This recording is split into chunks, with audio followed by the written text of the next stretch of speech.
اس چیز کے پیچھے لگ گئے جسے شیاطین حضرت سلیمان کی حکومت میں پڑھتے تھے۔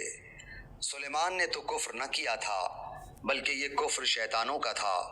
وہ لوگوں کو جادو سکھایا کرتے تھے، اور بابل میں ہاروت ماروت دو فرشتوں پر جو اتارا گیا تھا وہ دونوں بھی کسی شخص کو اس وقت تک نہیں سکھاتے تھے جب تک یہ نہ کہہ دیں کہ ہم تو ایک آزمائش ہیں تو کفر نہ کر۔